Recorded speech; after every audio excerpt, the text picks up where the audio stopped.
Hello, my wonderful YouTube family. I have missed you all. I have missed all of you. Welcome back once again.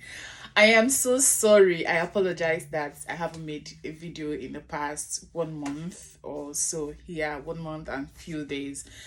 I was actually expecting a good news and hoping to share that good news with you guys in my next video, but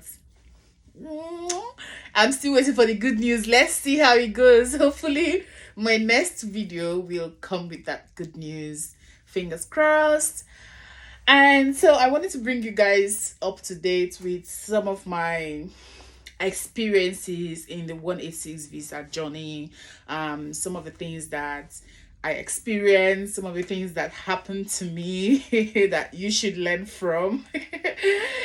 And yeah, I hope that at the end of this video you should be able to like pick one or two things that would be beneficial to you. So firstly, I lodged my 186 visa. Congratulations to me. Yay. 186 visa, as we all know, is permanent residency in Australia, employer sponsored permanent residency in Australia.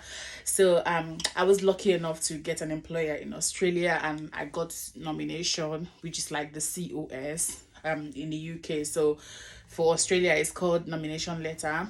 So my employer lodged my nomination, and the Department of Home Affairs approved that nomination, and it was issued to me. And with that, I lodged my visa.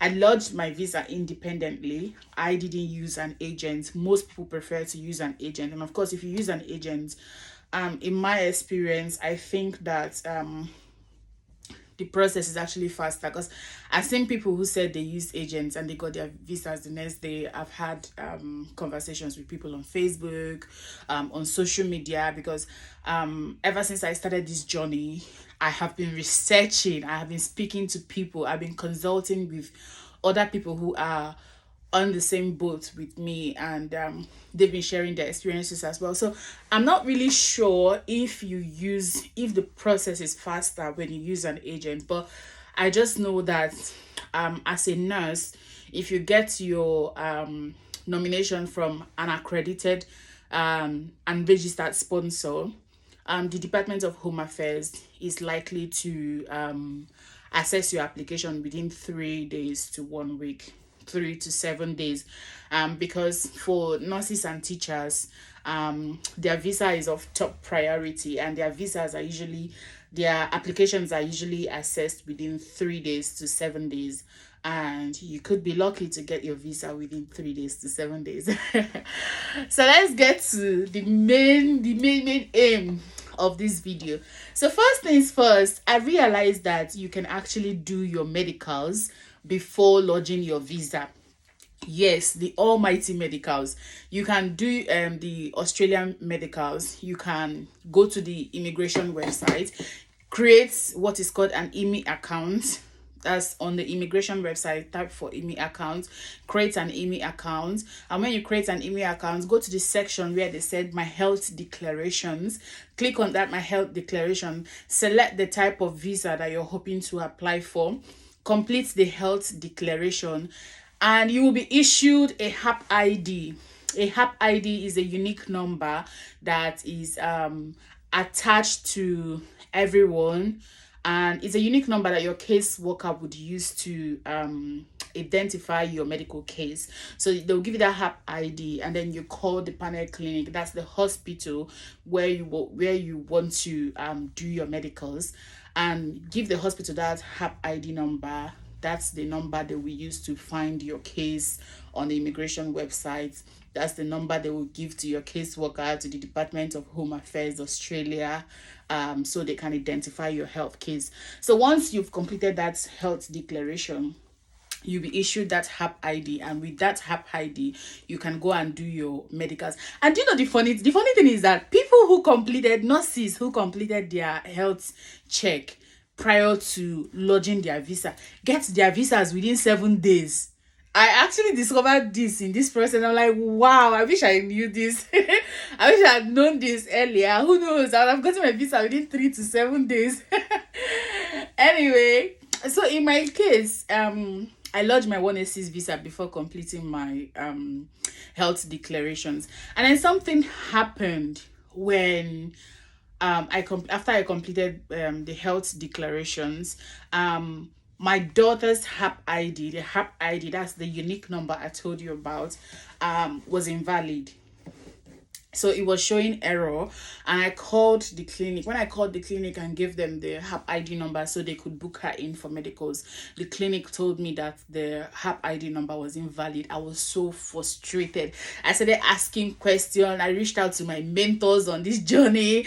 I asked questions on Facebook groups. I started joining groups just for this reason. I was like, God, why me? Because it's actually a thing, but it doesn't happen often. And I reached out, I called the global something. There's a number on the immigration website where you can call their call center or something, and I phoned them, and they told me to reach out to the technical department. That is a technical fault. And so I completed the form on the immigration website. They have unique forms for everything.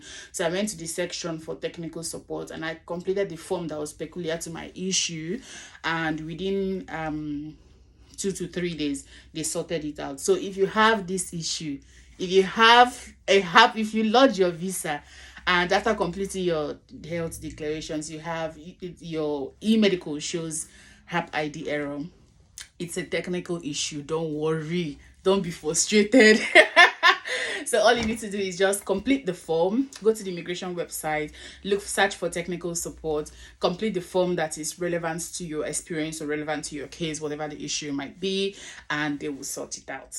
So the next experience will be during the medical. So I want to tell you guys that during the medicals, you'll be, as adults, will be asked to give urine samples, take blood samples from you. If you're a nurse, you go through additional tests like hepatitis B, hepatitis C, and quantiferon tests for tuberculosis. And your partner, if he's not a nurse and doesn't intend to practice nursing in Australia, would likely just do a HIV test, chest X-ray, and a urine test. Before you go in for your urine test, drink a lot of water. When you get to the clinic, pee that first urine out first before you give them. Then if you're pressed again, then give them the next sample of urine. Hopefully that one will be clear.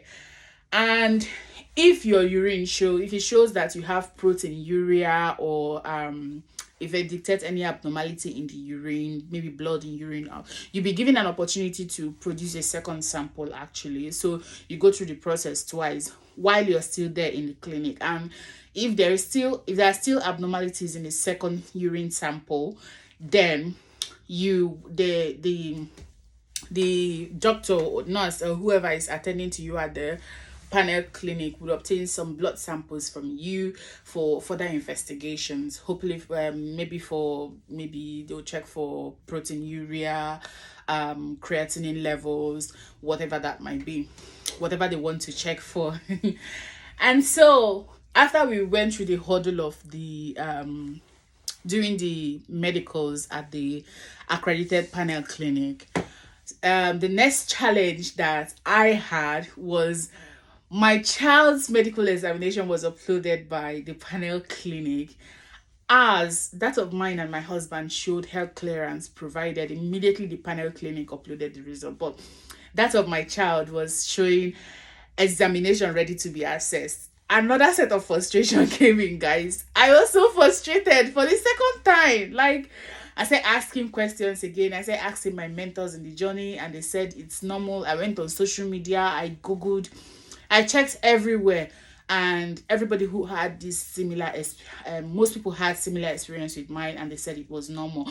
So if the e-medical is showing examination ready for assessment, it's likely to the Department of Home Affairs is likely to provide a health clearance between 2 to 10 days. In my case, it took 8 days. So it updated to health clearance provided after 8 days. So take note of this, guys. It's normal. Don't be frustrated like me. Even if I know that it's not easy not to be worried, but don't be worried. Just calm down. Anyway, that is my experience so far with this 186 visa journey. Now I know that a lot of you are waiting for 186 visa. I wish you luck on this journey, and I hope that very soon you can share your good news as well, just like I'll be sharing my good news, fingers crossed, hopefully in a few days or few weeks, however long it takes. I just know that when the time comes, I will be back here to share my good news with you guys and say, yay, I've been issued my visa. So if you're on this journey, I wish you luck. I wish you the best. I wish you get your visa within a week. I wish that your visa processing will be faster and quicker than mine. And one more thing before I go, guys, please and please, when you're filling the form, when you're applying for your visa, if you're lodging your visa yourself, while you're filling the form on the immigration website, just make sure that you don't make mistakes on your form. And if after submission you realize that you've made mistakes, please and please send an email immediately to the Department of Home Affairs or phone their call center, and they'll be happy to direct you on what to do.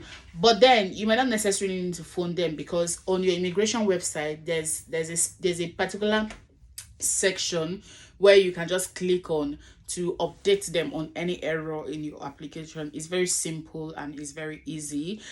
Also, for those of you who have partners who are not nurses, they would need an English test. They would need to score at least 30 for PTE overall, functional proof of functional English, and also 4.5 overall for IELTS.